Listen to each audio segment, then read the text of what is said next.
கர்த்தரின் மனமகிழ்ச்சி. அன்பான கர்த்தருடைய பிள்ளைகளே, உண்மையும் உத்தமமாய் வாழ நாம் அர்ப்பணிக்கப்பட்டவர்கள். இருளில் வாழ்ந்த நம்மை வெளிச்சத்தில் வாழ அழைத்த கடவுளை நாம் புகழ்கிறவர்களாக நாம் இருக்க வேண்டும். கடவுள் செய்தவைகளை நம்பாமல் அவருக்கு அந்நிய இனமாக வாழ்கிற இந்த உலக மக்கள் பார்வையில் நம் மூலம் அவர்களுக்கு கடவுளுக்கு மதிப்பும் மரியாதையும் கொடுக்கத்தக்க முறையில் நாம் வாழ வேண்டும். நாம் உண்மையோடும் உத்தமத்தோடும் வாழ்கிறதை பார்க்கிற அவர்கள் நாம் வித்தியாசமாக வாழ்கிற வாழ்க்கை அவர்களுக்கு புரிய வேண்டும். 1 பேதுரு 2ஆம் அதிகாரம் 9-12 வசனங்கள்.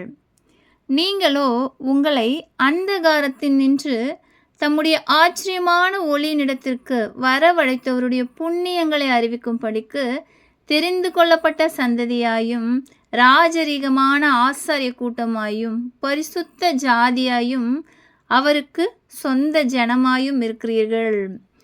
நீங்கள் தேவனுடைய ஜனங்களாய் முன்னே இருக்கவில்லை, இப்பொழுதோ நாம் அவருடைய ஜனங்களாய் இருக்கிறோம். முன்னே நாம் இரக்கம் பெறாதவர்களாக இருந்தோம், இப்பொழுதோ கர்த்தரிடத்திலே இரக்கம் பெற்றவர்களாக இருக்கிறோம்.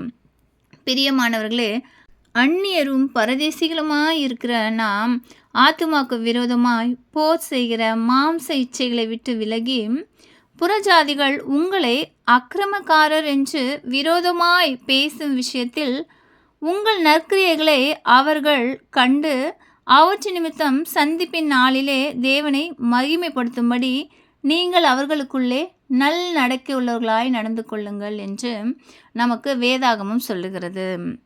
நம் ஒவ்வொரு நாளும் கர்த்தருக்கு பிரியமானவர்களாய் நடந்து நாம் அந்தகாரத்தினின்று ஆச்சரியமான ஒளியிடத்திற்கு வரவழைக்கப்பட்டோம். நாம் அந்த அந்தஸ்தை பெற்றதினாலே கர்த்தருக்கு சொந்தமான ஜனமாயிருக்கிறோம்.